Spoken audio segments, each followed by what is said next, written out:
प्रणाम और हार्दिक अभिनंदन। आप देख रहे हैं बसंत पंचमी के आगमन पर विश्व शांति दर्शन की ओर से एक विशेष प्रोग्राम। भारत में त्योहार भगवान के जन्मदिन, रिश्तों, मौसमी परिवर्तन और देवी देवताओं के इर्द गिर्द घूमते हैं। हिंदू कैलेंडर के माघ महीने यानी जनवरी और फरवरी के आसपास शुक्ल पक्ष की पंचमी तिथि को बसंत पंचमी का पर्व देवी सरस्वती के सम्मान में मनाया जाता है। बसंत पंचमी होली की तैयारी का भी प्रतीक है, जो 40 दिन के बाद होती है। ऐसा मानते हैं कि बसंत पंचमी के दिन से जीवन की पुनः शुरुआत होती है। बसंत पंचमी का मौसम वसुंधरा के पुनर्जन्म और नवीनीकरण का मौसम है। इस मौसम में पीली सरसों के खेत सभी का मन मोह लेते हैं। रंग बिरंगे फूल खिलने लगते हैं। बसंत पंचमी का दिन रंगों और खुशियों के स्वागत के स्वरूप में मनाया जाता है।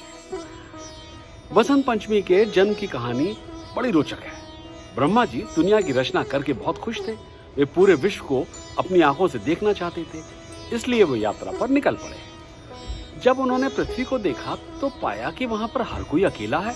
सब तरफ एकदम चुप्पी छाई हुई थी। कहीं कोई उल्लास या कोई पर्व नहीं हो रहा था। वो निराश हो गए। फिर ब्रह्मा जी ने कुछ सोचकर अपने कमंडल से थोड़ा सा जल लेकर हवा में छिड़का। एक देवी प्रकट हुई। देवी के हाथ में वीणा थी। ब्रह्मा जी ने देवी से वीणा वादन का अनुरोध किया ताकि पृथ्वी पर कुछ चहल पहल हो सके। फलस्वरूप देवी ने संगीत बजाना शुरू कर दिया। बसंत पंचमी की कथा के अनुसार उस देवी ने पृथ्वी के लोगों के हृदय को संगीत के स्वरों से भर दिया और दुनिया को ज्ञान और वादन का आशीष दिया। ऐसा माना जाता है कि देवी सरस्वती ने आवाज और बुद्धि बल की महिमा पृथ्वीवासियों को प्रदान की। तब से पृथ्वी पर उस देवी को वीणा वादनी, ज्ञान की देवी सरस्वती के रूप में जाना जाता है। बसंत पंचमी के उद्गम की एक और कहानी बड़ी ही प्रचलित है। देवी पार्वती शिव को पति के रूप में पाने के लिए तपस्या कर रही थी। सारे ऋषि मुनि भी देवी का समर्थन कर रहे थे। वे शिव को उनके योग ध्यान से हटाकर उन्हें वापस सांसारिक इच्छाओं में लाने के लिए उत्सुक थे और इसी के लिए वे प्रेम के देवता कामदेव की सहायता लेते हैं।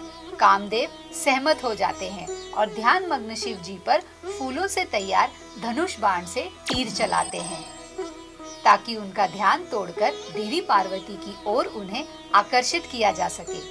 कामदेव के बाणों से भगवान शिव जी की साधना भंग हो जाती है और उनका तीसरा नेत्र खुल जाता है। फलस्वरूप काम देवता भस्म हो जाते हैं। मगर जाते जाते वे शिव जी को पार्वती की ओर सम्मोहित कर ही देते हैं और तब से ये दिन हिंदुओं द्वारा बसंत पंचमी के रूप में मनाया जाता है। कहते हैं कि बसंत पंचमी 12वीं शताब्दी में कुछ भारतीय मुस्लिम सूफियों द्वारा दिल्ली में निजामुद्दीन औलिया की मुस्लिम सूफी संत दरगाह की कब्र को इंगित करने के लिए अपनाया गया था कि यहाँ पर ये कब्र है और ये एक हिंदू त्योहार था और तब से ये त्योहार मनाया जाता रहा है।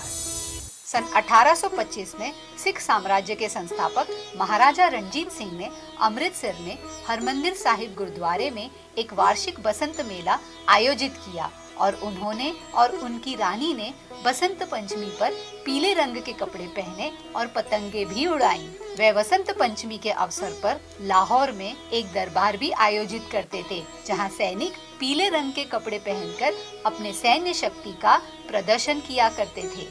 पंजाब क्षेत्र में बसंत को सभी धर्मों द्वारा एक मौसम त्योहार के रूप में मनाया जाता है और इसे पतंगों के बसंत उत्सव के रूप में भी माना जाता है। परंपरागत रूप से सुबह स्नान के बाद शिव और पार्वती की पूजा करते हैं। आम के फूल और गेहूं की बाली चढ़ाई जाती है। महाराष्ट्र में तो नवविवाहित जोड़े पीले कपड़े पहनकर मंदिर में पहली बसंत पंचमी पर पूजा अर्चना भी करते हैं। बसंत पंचमी का त्योहार गुजरात में प्यार और भावनाओं से जुड़ा हुआ है। इस दिन उपहार के स्वरूप में आम के पत्तों से फूलों का गुलदस्ता और माला तैयार करने की प्रथा है।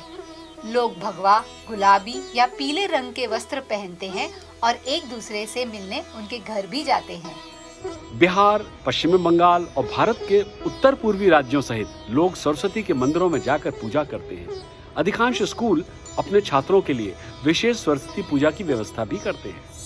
ओडिशा राज्य में यह त्योहार बसंत पंचमी, श्री पंचमी, सरस्वती पूजा के रूप में मनाया जाता है। आमतौर पर 4 और 5 साल के बच्चे इस दिन विद्या आरंभ नामक एक अनोखे समारोह में अपनी शिक्षा की शुरुआत करते हैं। आंध्र प्रदेश जैसे दक्षिणी राज्यों में उसी दिन को श्री पंचमी कहा जाता है। राजस्थान में लोगों के लिए चमेली की माला पहनने का रिवाज है।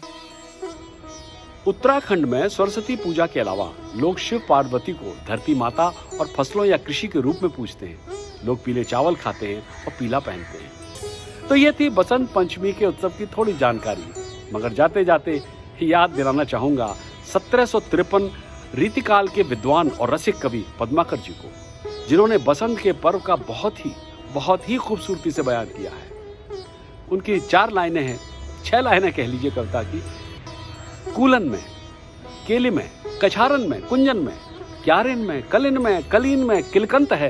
कहे पद्माकर परागन में, पौनहू में, पानन में, पीक में, पलासन पंगत है।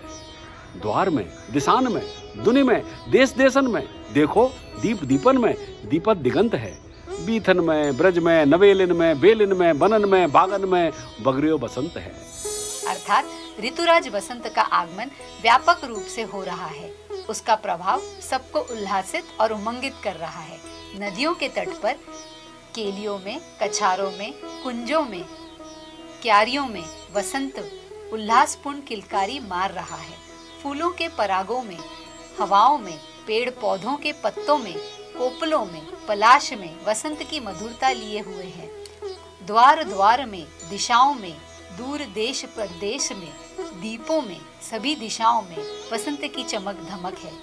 गलियों में, ब्रज में, बेलों में, वनों में, बागों में बसंत का साम्राज्य फैला हुआ है।